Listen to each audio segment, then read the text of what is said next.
Selamat pagi Pak Retnoko. Selamat pagi. Pak Andri ini sehat? Alhamdulillah. Alhamdulillah. Terima kasih atas waktu yang diberikan untuk wawancara dengan saya. Kita mulai saja nih Pak. Oke, Bapak, apakah Bapak selama ini mendapati kasus-kasus, dan ketika ada kasus Bapak mengidentifikasi kasus-kasus itu sebagai ada dilema etikanya atau tidak? Saya belum jelas ini kasus yang Anda maksudkan, apakah ini kasus yang berkaitan dengan siswa atau berkaitan dengan pekerjaan itu? Dengan apa saja Pak? Mungkin kasus yang Bapak mungkin ketika menghadapi kasus itu kok sepertinya ada dilema ya.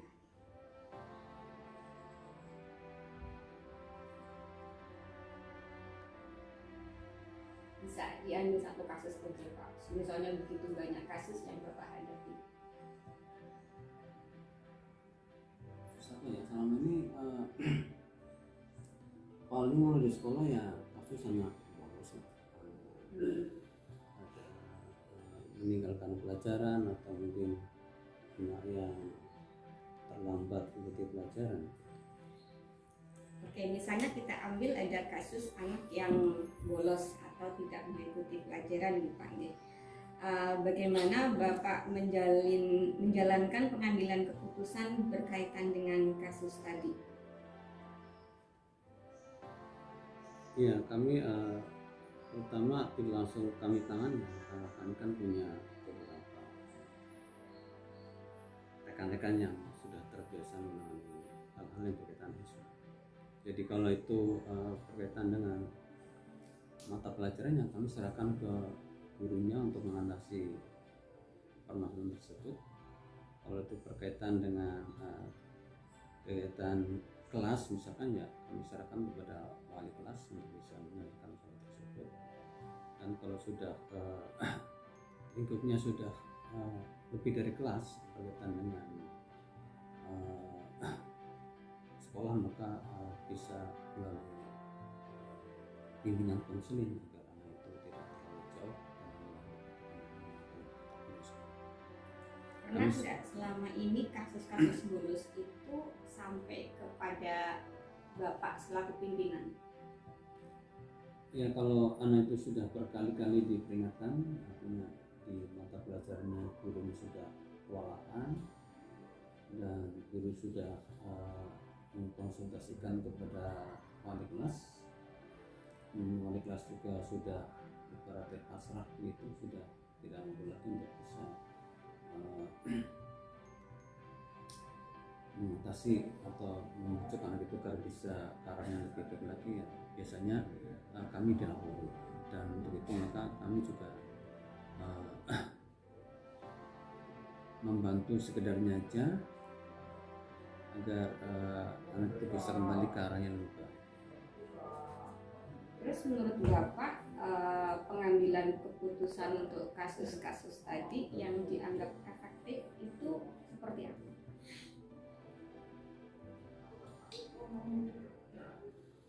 Efektifnya suatu penyelesaian kasus itu, kalau menurut saya itu kalau anak itu bisa kembali ke track yang sebenarnya atau yang diharapkan oleh sekolah.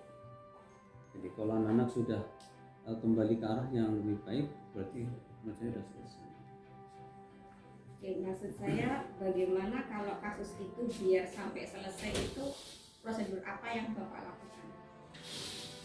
Ya, kalau misalkan ada anak bolos, maka kami konfirmasi dulu. Pertama ya melihat absennya, apakah memang dia waktu itu hajar waktu itu.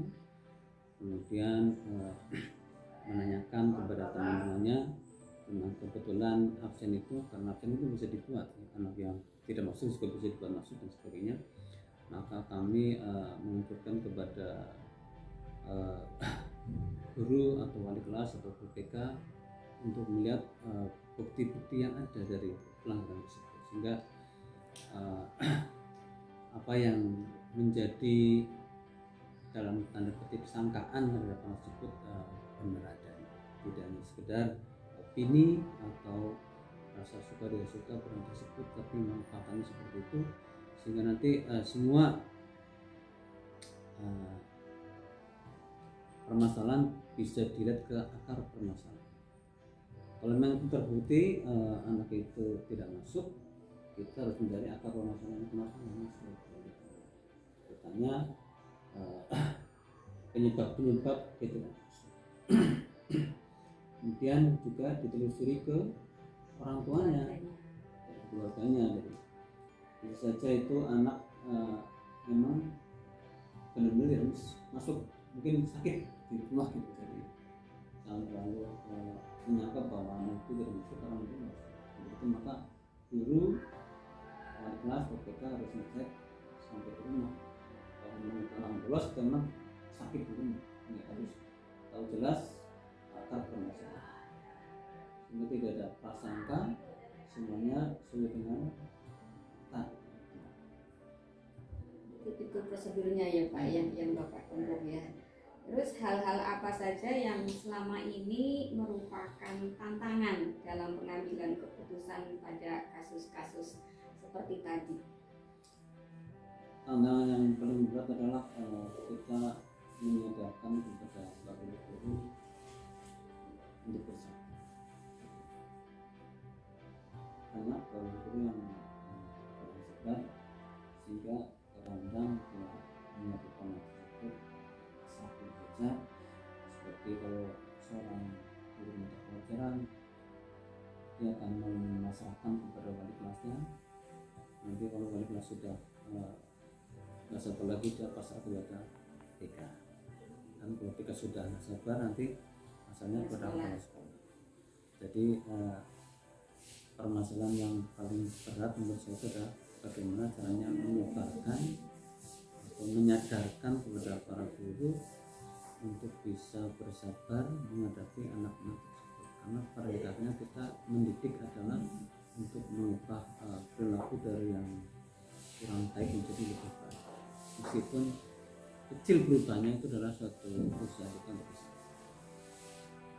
Apalah artinya seorang pendidik kalau mereka hanya melayani anak-anaknya sudah baik-baik saja, itu sudah nilai pendidikannya agak berkurang. Tapi kalau dia menangani anak-anak yang dari bermasalah, anak-anak yang kurang baik menjadi baik, nah bermasalah jadi bermasalah, itu yang sebetulnya hakikat dari Islam itu memang menolong anak untuk kembali ke track yang benar.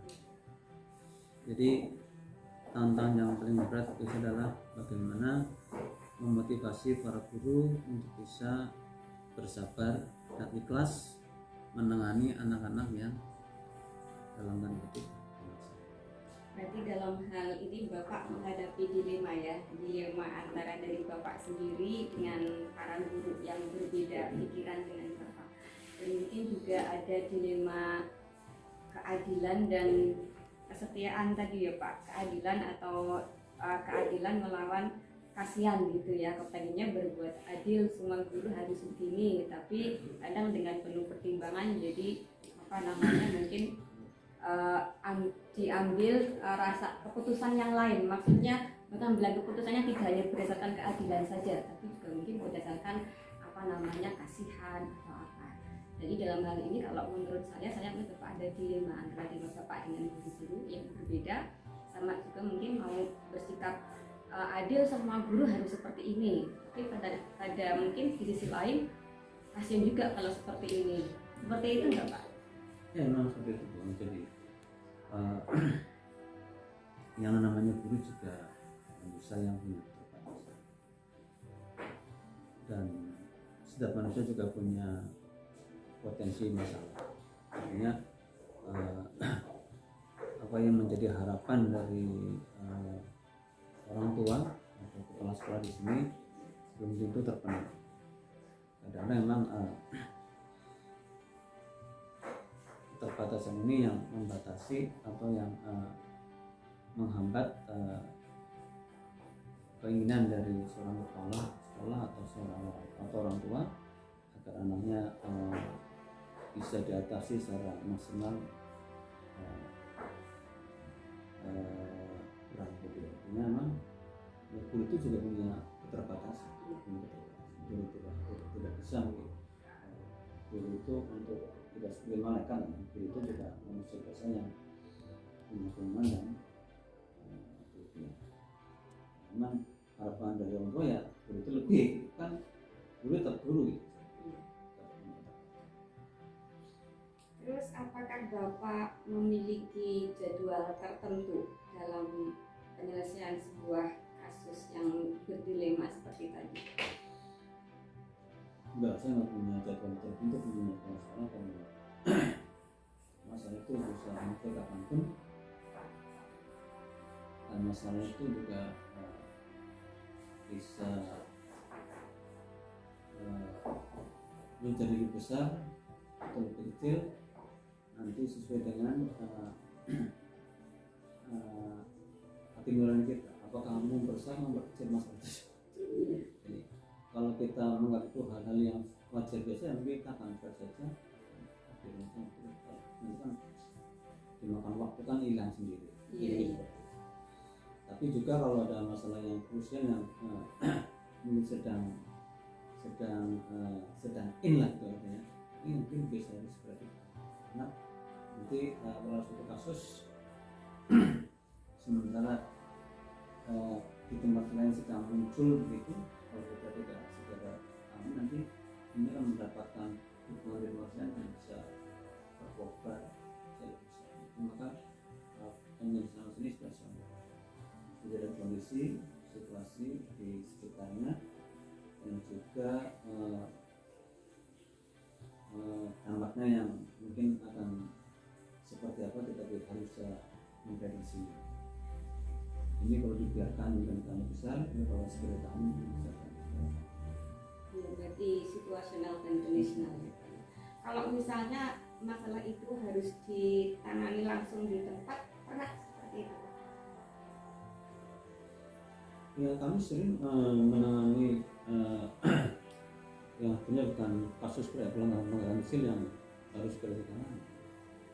Misalkan kalau di hari kita bersalaman dan anak menemukan anak yang berdasarkan ya langsung aja kita periksa. Karena kalau itu nanti dia akan merambat ke teman-teman, jadi langsung bisa Ya, ketika menghadapi masalah yang diselesaikan di tempat itu saat itu prosedur yang dijalankan seperti apa? Ya lihat aturannya kan, ini kan hari Senin anak harus pakai OSIS, ya udah pakai OSIS, cukup pakai patik itu lah. Ibaratnya kita harus tahu dulu kenapa pakai patik hari ini, kenapa rasanya punya cuma satu top bukan baju yang basah atau kenapa dia juga dia harus pakai. Artinya kita harus kalau yang seperti itu beraturan, aturan sekolah seperti apa hari ini. Jadi kita tanya kenapa Anda melanggar aturan ini, apakah ada unsur kesengajaan atau memang ada keterpaksaan, dimana menyangkut hal-hal yang prinsip, berpakaian kan prinsip.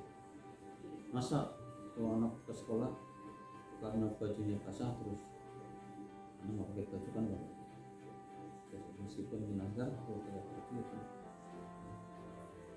Berarti mengikuti aturan aja ya Pak ya, menegakkan aturan. Lalu gini Pak, apakah ada seseorang atau faktor-faktor yang selama ini mempermudah atau membantu Bapak dalam pengambilan keputusan terkait dengan kasus-kasus yang mungkin dilematis buat Bapak?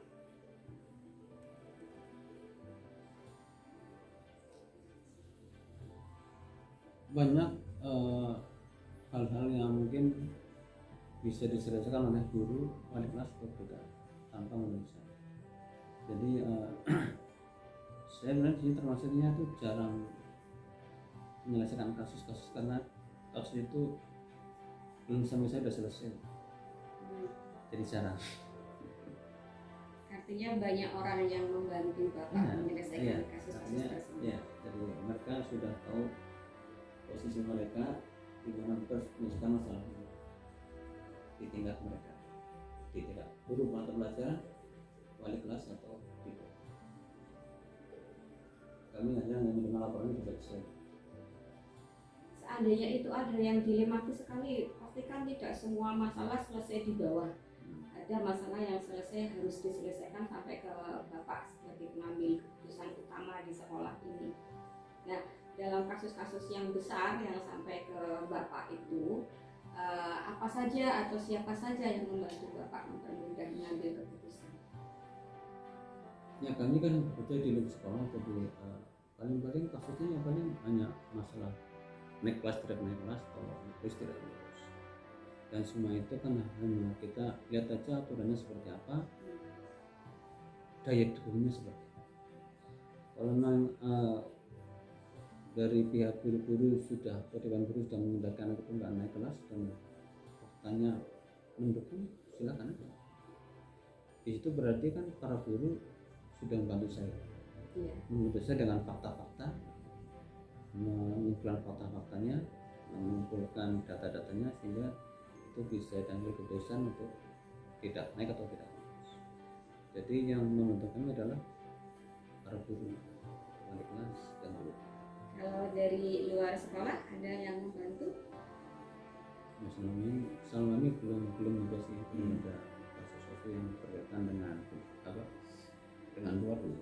Dengan orang tua murid gitu, atau dengan kantor dinas yang lebih tinggi, tidak ada. Alhamdulillah kami di sini juga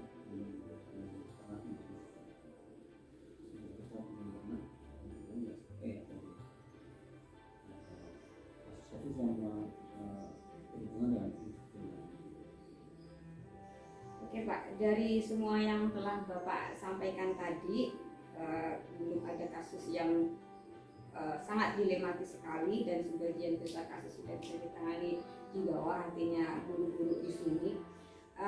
Menurut Bapak, dari apa yang Bapak sampaikan tadi, pembelajaran apa yang dapat Bapak petik dari pengalaman Bapak mengambil keputusan yang mungkin ada sedikit yang dilematis?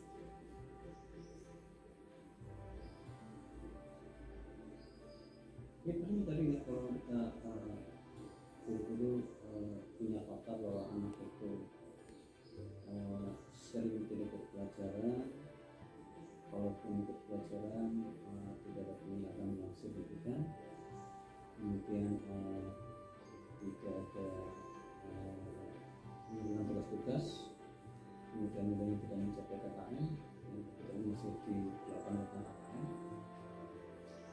maka saya sebagai pribadi kepala sekolah tidak ingin anak-anak kami itu gagal. Gagal dalam arti kalau yang lainnya naik kelas, dia tidak naik kelas, atau lainnya bisa mengikuti semua tahapan-tahapan yang telah dilakukan kemudian tidak mengerti, itu bagi saya adalah merupakan kegagalan. Dan ini merupakan tanggung jawab saya sebagai kepala sekolah, dan seperti itu adalah keberhasilan dalam memberdayakan teman-teman bagaimana cara mengatasi permasalahan. Jadi untuk adanya anak-anak yang sampai tidak naik kelas, anak yang tidak ambil misalkan itu adalah merupakan kegagalan saya di dalam memberdayakan teman-teman untuk mengantisipasi atau menyelesaikan masalah, dan hal itu tentunya sangat disayang karena mestinya anak-anak itu tetap harus bisa kita bimbing dengan kesabaran kita dan ketelatenan kita sehingga anak itu bisa dekat. Tetap kita merasa bersalah. Berarti selama ini Bapak ketika mengambil keputusan, Bapak dibantu banyak orang ya, termasuk diantaranya guru-guru itu. Mereka bisa mengatasi masalah di bawah Kemudian Bapak berharap guru-guru bisa semaksimal mungkin memberdayakan dirinya agar bisa mengatasi masalah-masalah tersebut. Karena kalau guru-guru sendiri tidak memberdayakan dirinya, dikhawatirkan nanti apa yang Bapak harapkan bahwa misalnya ada kasus kok tidak selesai, berarti itu juga termasuk kegagalan Bapak sebagai guru. Luar biasa sekali Pak, terima kasih atas waktunya. Mudah-mudahan Bapak selalu diberi hidayah sehingga bisa mengambil keputusan-keputusan yang lebih memajukan sekolah ini. Terima kasih Pak waktunya.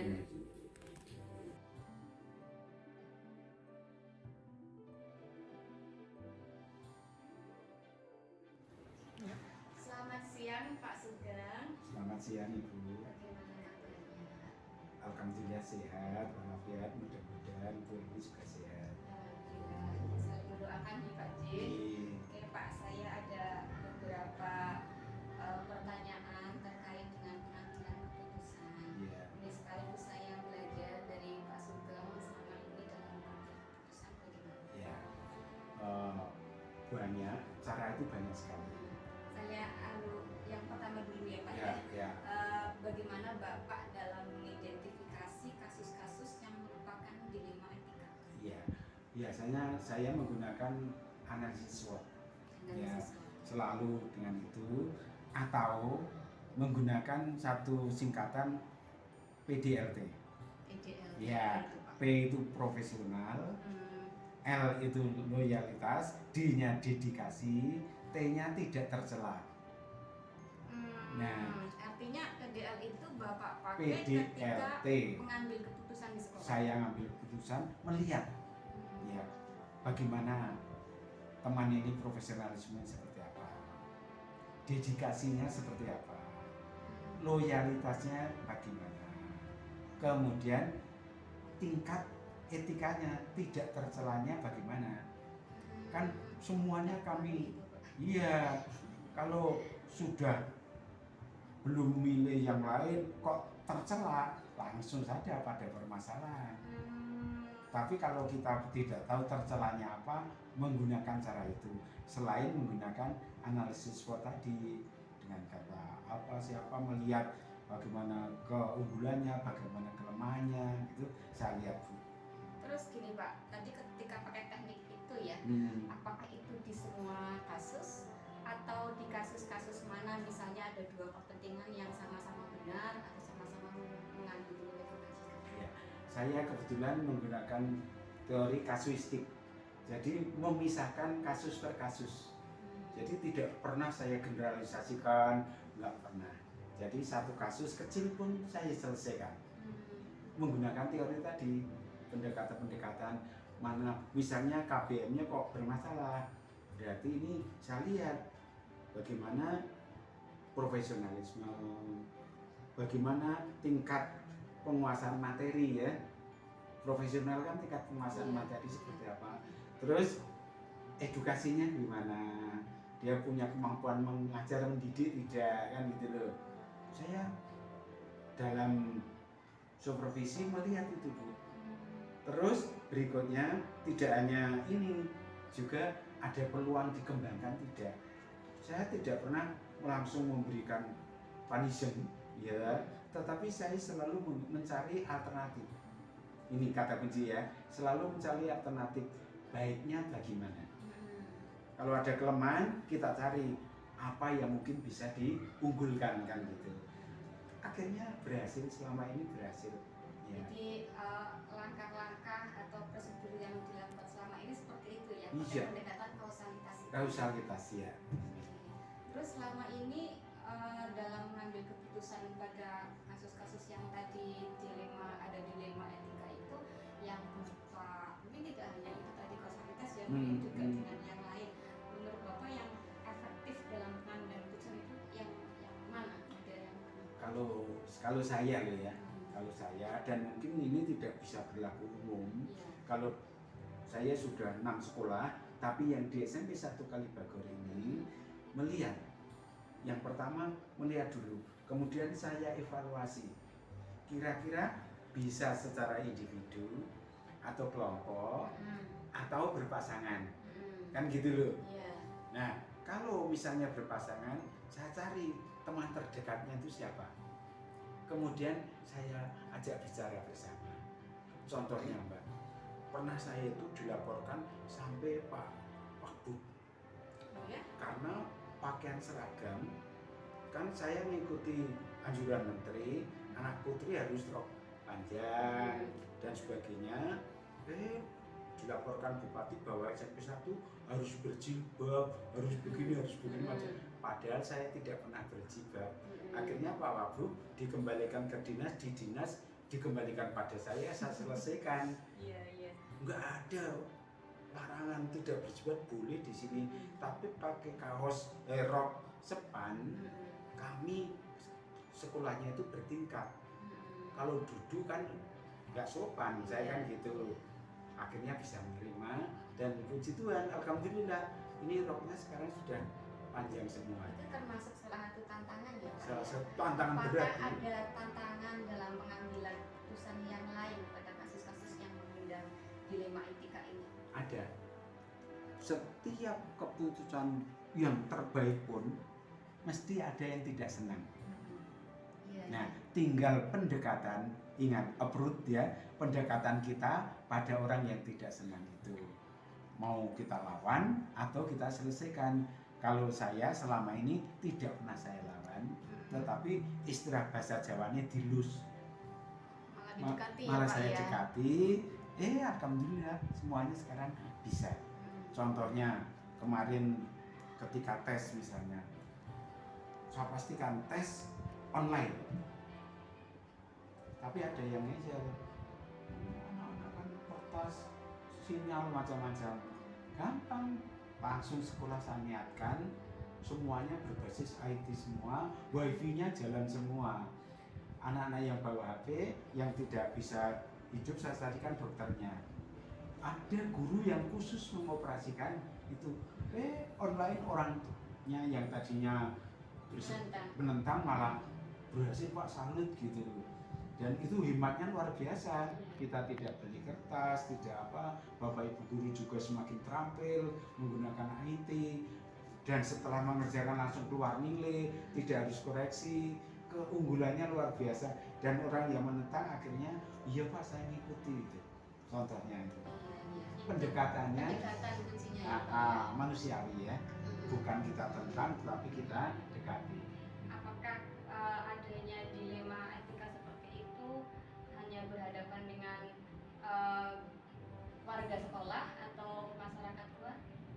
Kalau masyarakat atau lembaga lain iya, gitu? Kalau masyarakat luar kami buka, memang kami punya kotak aduan. Masyarakat, orang tua boleh mengkritik SMS pada SMS saya, ada kotak aduan di sekolah, silakan. Kalau aduan itu bisa selesaikan, kalau tidak mesti ke kepala sekolah, saya panggil yang bersangkutan dan semuanya bisa diselesaikan. Nah, itu artinya Bapak punya jadwal khusus nggak? Misalnya jadwal tertentu untuk mengatasi kasus-kasus yang terjadi, atau temporal. Langsung di tempat? Temporal, kalau ada masalah langsung kita selesaikan, tidak menanti-nanti pokoknya, langsung kami selesaikan. Itu dulu cara saya. Semua sekecil apapun kalau itu ditunda nanti akan membesar. Makanya kalau saya akhirnya muncul sekarang, selesaikan gitu. Temporal ya. Temporal ya. Terus prosedurnya bagaimana untuk menyelesaikan yang tadi kegiatan penyelesaian secara temporal itu, prosedurnya gimana yang Bapak lakukan? Kalau bersumber dari siswa itu lewat kesiswaan atau guru BK, kemudian pada wali kelas. Kalau sampai di situ mentok nggak bisa, kepada kepala sekolah. Kalau orang tua tentang anak langsung BK, kemudian nggak ketemu masalahnya langsung diselesaikan kepala sekolah. Kalau dari masyarakat langsung humas dan kepala sekolah. Jadi kan ada masyarakat misalnya seperti tadi rapat komite, kan tidak boleh ada iuran atau tarikan, adanya kan sumbangan. Tapi orang tua kan tidak semuanya memperhatikan, menerima dengan baik. Kadang-kadang ada aduan toh, Oh di sana iuran gini-gini. Kalau seperti itu langsung ke kepala sekolah. Kami punya notulen-notulen rapat komite dan sebagainya. Ini Pak sumbangannya, bahkan orang tua ada formulir mau nyumbang berapa, ada tanda tangan. Yang bersangkutan tak cari kesanggupannya dan bunyi pernyataannya. Begitu. Iya, ya. Kelihatannya semua masalah ada solusinya ya Pak. Oh, semua masalah ada solusinya. Sama dengan Tuhan lah, setiap penyakit ada obatnya lah. Terus selama ini seseorang atau faktor-faktor apa yang mempermudah atau membantu Bapak dalam mengambil keputusan-keputusan yang dilematis? Satu, yang sangat jelas yang mempermudah adalah komunikasi. Komunikasi. Nah, baik komunikasi dengan sesama guru, teman sejawat, dengan TU, dan komunikasi dengan stakeholder. Pertama itu kuncinya, bagaimana sebaik-baiknya kalau kepala sekolah menyampaikan tidak mudeng oleh gurunya jadi masalah. Pokoknya komunikasi. Kemudian kami punya jaringan dengan pemerintah sekitar. Setiap hari Jumat itu ada Jumat religi. Jumat religi itu kadang-kadang saya mengundang Koramil, dan Sek, Pak Camat, kadang-kadang desa, komite untuk mengisi, atau Pak Kiai. Kemudian Jumat bimbingan, wali kelas masuk kelas, ada temuan-temuan pelanggaran anak secara dini teratasi. Terus Jumat sehat, anak kadang-kadang jalan, kadang-kadang senam, pokoknya olahraga. Terus sekolah kita kan sekolah adiwiyata, maka ada Jumat bersih. Jadi baik guru, siswa, TU semuanya kebersihan 40 menit. Seperti itu, terus menerus semuanya berjalan dengan baik karena komunikasinya baik, terutama komunikasi yang disampaikan oleh kepala sekolah. Begitu Bu. Iya, banyak hal yang bisa diberdayakan, banyak yang membantu, tapi itu semua kuncinya juga komunikasi. Komunikasi betul. Karena gini Pak, setelah Bapak tadi menyampaikan panjang lebar apa yang Bapak alami dan bagaimana pengambilan keputusan yang sedemikian sudah ahlinya Pak Sugeng ini. Kira-kira pembelajaran apa yang dapat Bapak petik dari pengalaman Bapak mengambil keputusan dilema etika tadi?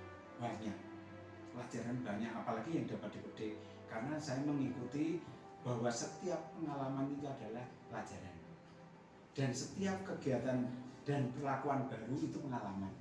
Nah, semua yang dapat saya petik, tidak selalu masalah itu sama dan menyelesaikannya juga tidak selalu sama. Artinya yang kita petik, setiap kali kita menyelesaikan masalah semuanya ada kiatnya, ya, kiat-kiat atau seni, ya, ada seni menyelesaikan masalah. Nah, caranya seperti tadi. Nah, selama ini saya selalu bersyukur, ada yang baik, ada yang masalah, bersyukur terselesaikan. Pokoknya kata kuncinya syukur ya. Luar biasa Pak, saya jadi tambah ilmu, tambah wawasan, dan mudah-mudahan saya bisa belajar. Artinya tidak hanya belajar, tapi juga suatu saat nanti ketika menghadapi dilema atau masalah, saya bisa menyelesaikan. Belajar dari Pak Sugeng bisa saya terapkan dalam panjang keputusannya nanti. Tidak hanya dalam menjadi pemimpin, tapi juga dalam kehidupan sehari-hari ya Pak. Paling tidak miriplah seperti itu. Mungkin kunci hidup saya bisa diterapkan.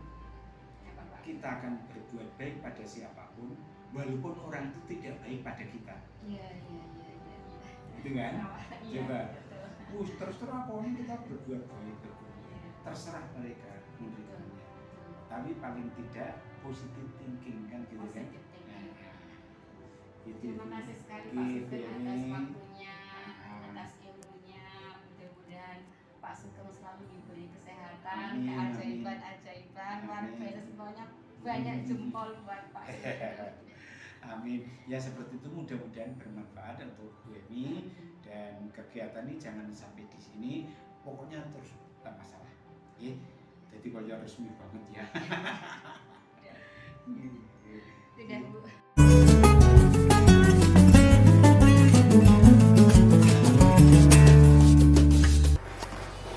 Oke, Oke, Pak Cito, terima kasih atas waktu yang diberikan kepada saya. Saya dapat kesempatan belajar langsung dari Pak Cito sebagai Kepala Sekolah SMP Negeri 6. Ini ada beberapa ilmu yang ingin saya pelajari dari Bapak. Yang pertama, selama menjabat sebagai Kepala Sekolah dan sebagai pemimpin di sekolah ini, bagaimana Bapak dapat mengidentifikasi kasus-kasus yang merupakan dilema etika? Baik, terima kasih. Sudah dalam penanganan kasus yang terkait dengan perbedaan baik itu karakter maupun pemahaman dan kemampuan, itu yang pertama, saya masuk di sekolah ini saya harus mengenali dulu karakter lingkungan, termasuk pendidik dan tenaga kependidikan. Itu awalnya harus saya tahu dulu, yang artinya saya membangun komunikasi yang baik. Komunikasi yang baik itu bagaimana kita menyamakan hal-hal yang terkait dengan tugas-tugas pokok. Tugas pokok kalau kita sudah pahami, kemudian kita komunikasi yang kadang-kadang tidak menyangkut masalah tugas pokok, tetapi ada hal yang sifatnya sosial. Jadi kita mengambil hati, tidak sehati. Jadi satu frekuensi dengan mereka. Saya kira begitu untuk mengawali. Baik Pak, yang berikutnya bagaimana Bapak menjalankan pengambilan keputusan di sekolah, terutama untuk kasus-kasus di mana ada dua kepentingan yang sama-sama benar atau sama-sama mengandung nilai kebajikan? Ya, alhamdulillah. Insya Allah selama ada di sini permasalahan tidak cukup berat sebenarnya, karena semuanya saya selalu menyampaikan pada teman-teman, kita tidak mencari sebuah kesalahan, dan tidak boleh menyalahkan, tapi kita mencari solusi. Maka selalu kita koordinasikan, kita kompromikan dengan baik, sehingga tidak ada yang tersakiti, dan bahkan itu akan menumbuhkan semangat baru untuk saling memahami perbedaan-perbedaan. Saya kira itu. Di basicnya kemanusiaannya. Iya. Terus langkah-langkah atau prosedur seperti apa yang biasa Bapak lakukan selama ini? Iya. Setiap ada masalah tentu sumber masalahnya itu berbeda. Yang tahu adalah beberapa rekan yang mungkin kalau di TK ada catatan-catatan, kemudian ada di guru wali kelas itu biasanya menjadi laporan-laporan. Dan permasalahan terkait dengan guru selama ini tidak terlalu berat, artinya biasa saja, hanya butuh koordinasi positif, komunikasi yang penting. Kemudian langkah-langkah saya, maka ada tindakan siapa yang bermasalah itu kita ajak bareng-bareng, kita serahkan pada petugas, ada petugas-petugas yang mesti harus berjalan. Jadi kalau BK tentu ada pembimbingan, kemudian kalau guru ya kaitannya dengan wali kelas dan guru-guru mapel itu juga ada masalah masing-masing. Jadi mereka menjadi laporan dan saya selalu memahamkan bahwa penyelesaiannya tentu harus pertama harus kasih sayang, harus hal-hal yang ditunjukkan tentang kebaikan itu dan diluruskan anak, karena memang dunia anak kadang tidak akan sama dengan orang-orang dewasa, dan itu harus menjadi tanggung jawab kita. Dan agar anak-anak punya peluang untuk memperbaiki, berikan kesempatan mereka untuk memperbaiki. Saya kira begitu. Bapak banyak menggunakan tadi pendekatan care-based thinking. Iya.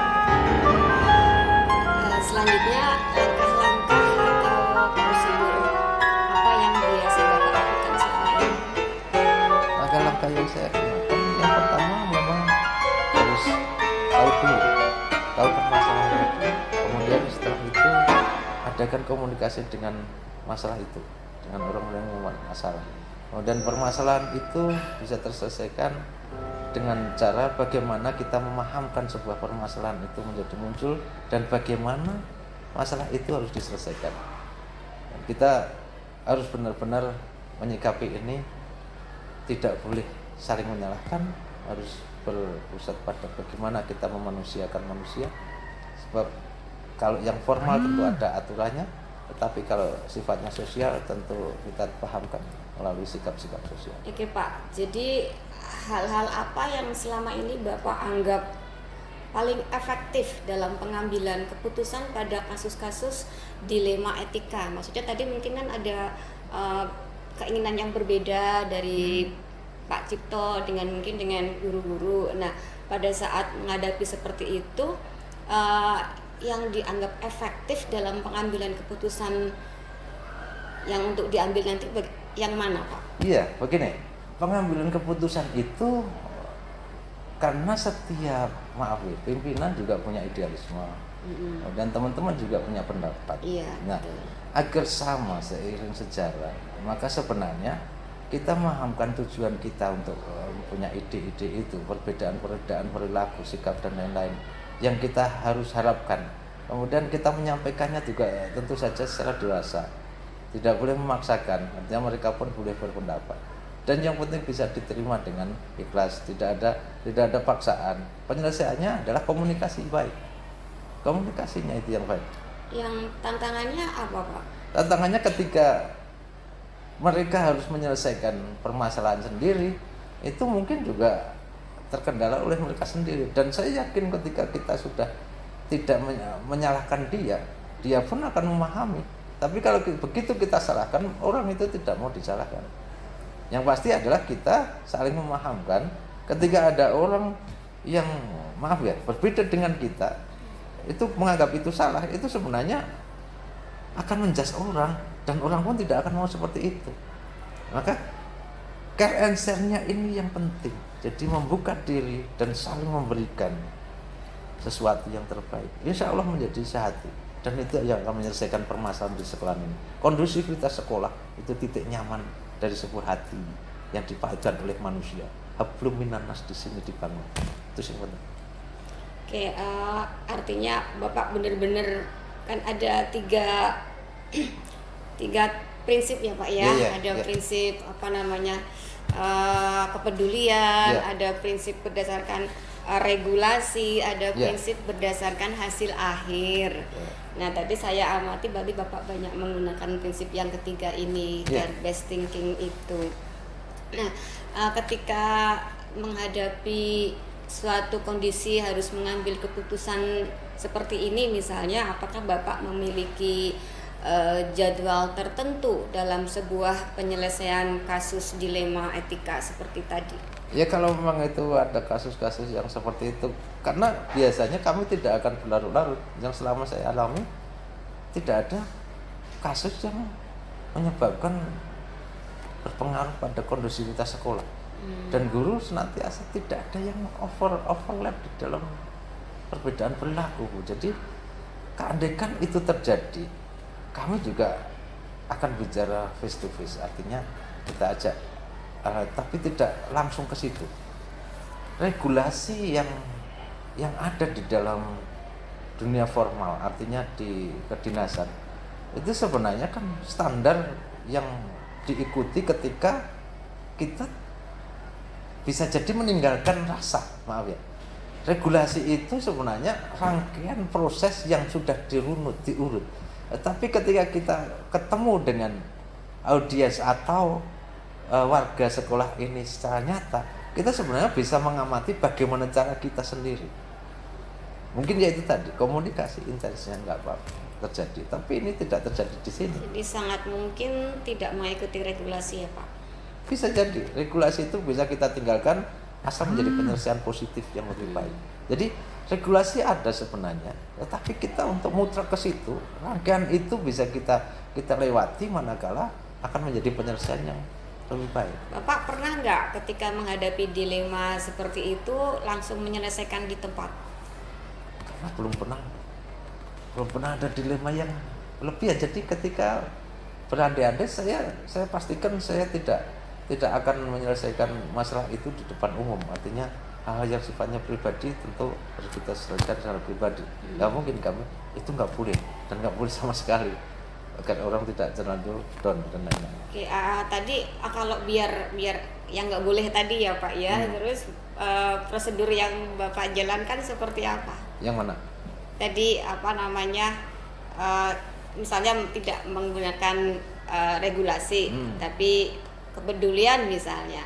Cara penyelesaiannya bagaimana? Begini, tingkat penyelesaian itu ada pada tindakan komunikasi, harus dengan komunikasi.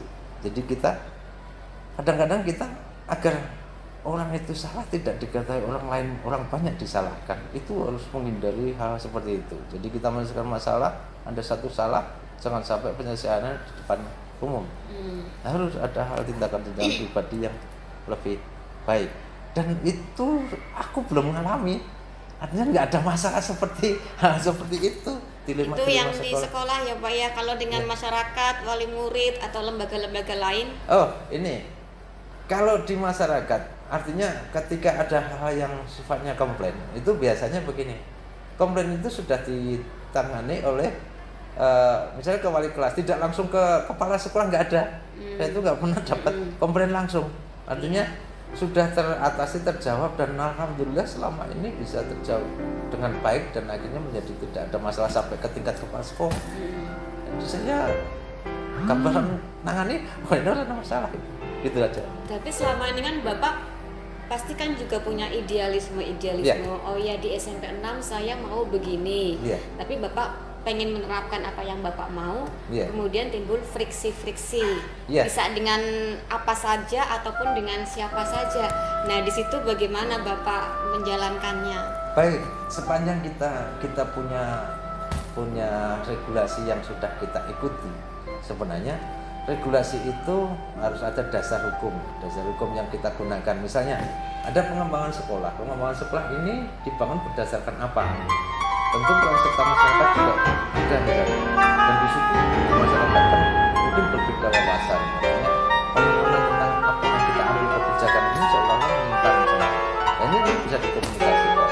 Jadi kami menggunakannya adalah mitra kerja sekolah, yaitu komite. Saya gitu ya. Ada komite yang kita ajak bicara, dan mereka lah yang nanti akan menyampaikan kepada orang tua, dan strategi apapun yang digunakan dalam rangka pengembangan sekolah berdasarkan regulasi yang ada. Karena punya hak-hak sekolah untuk mendapatkan bantuan dari orang tua sebenarnya, misalnya begitu. Jadi kami selalu menggunakan yang regulasi dengan masyarakat yang memang ada, tetapi pada dasarnya kita harus menyampaikannya dengan hati, dengan kesamaan persepsi, dengan ketulusan hati kita. Jadi kita itu terbuka, nyaman mereka komunikasi dengan kita, maka mereka tidak punya pemikiran negatif. Itu dulu. Jadi ketika kita berkomunikasi, bangun mereka itu menjadi menyenangkan, ketemu kita orang yang benar-benar bisa menyenangkan, mereka akan akan berpikir negatif pada kita, kita juga komunikasinya baik. Jadi komunikasi yang terbaik itu bagaimana orang menjadi senang pada kita. Oke, tadi berarti Bapak melibatkan ada orang-orang yang membantu ya, guru-guru, termasuk komite, begitu. Apakah ada seseorang atau faktor-faktor lain apa yang selama ini mempermudah atau membantu Bapak dalam pengambilan keputusan dalam kasus-kasus yang dilema etika? Ya, yang membantu ya tentu saja karena secara regulatif itu juga komite, maka biasanya komite juga ikut menjawab hal itu. Dan hal besar di sini saya juga tidak mengalami luar biasa, artinya maaf ya, satu hal yang saya lakukan di sini dengan perubahan apapun ini, friksi dengan pribadi, entah pribadi warga sekolah atau pribadi masyarakat atau lembaga lain tidak ada, atau masih bisa ditangani ya Pak ya? Sampai saat ini aku nggak pernah dikompresi berlebihan ya, jadi malah kok nggak dulu bilangnya begitu, Pak kok nggak dulu lah, dulu aku juga belum lahir kali. Nah itu hal yang jadi aku kena dikomplain, aku dikomplain apa? Saya nggak pernah dikomplain, gitulah kira-kira. Baik Pak, bisa dipahami, dan memang komunikasi dan kasih sayang itu intinya ya Pak ya. Penting. Kita nggak takut apa-apa. Iya betul Pak. Dari semua hal yang telah disampaikan tadi, pembelajaran apa yang Bapak bisa petik dari pengalaman Bapak mengambil keputusan dilema etika selama ini? Ya, baik, pelajarannya adalah kita itu jangan menganggap kita luar biasa. Sebenarnya kita hanya butuh banyak orang. Manusia tetap manusia. Jadi apapun yang kita lakukan itu untuk kebersamaan, dan keberhasilan apapun dunia ini juga terkait dengan manusia lain. Yang paling pasti adalah apa yang kita temukan saat ini adalah tulisan dari Allah. Dan itu ada hikmah. Setiap langkah kita, tujuan kita cari manfaat dan barokah. Hanya itu aja. Itu pentingnya sih. Hanya yang saya maknai, saya ketemu dengan banyak orang dan saya tidak mengira, saya juga asalnya tidak asli sini. Saya sampai sini ketemu orang sini, kalau bukan karena ilahi siapa? Itulah. Iya Pak, terima kasih sekali atas waktu dan wawancaranya, dan dari wawancara ini saya pribadi dapat mendapatkan banyak pencerahan dari Pak Dwi tentang pengambilan keputusan, dan saya meng-highlight beberapa statement Pak Dwi Cipto yang membantu saya untuk menginspirasi saya dalam mengambil keputusan juga. Luar biasa sekali, saya ini takdir Allah ya, saya ketemu Pak Cipto hari ini. Saya juga nggak akan menyangka akan ngobrol seperti ini dengan Pak Cipto, lebih mengarah ke sini, bayang-bayangkan begitu. Akan lebih dari itu saya karena aku yakin tidak adalah ilmu saya itu. Bapak yang jadi ilmu saya. Terima kasih sekali Pak. Semoga Allah memberi hidayah dan kemudahan dalam memimpin sekolah ini menjadi lebih maju lagi.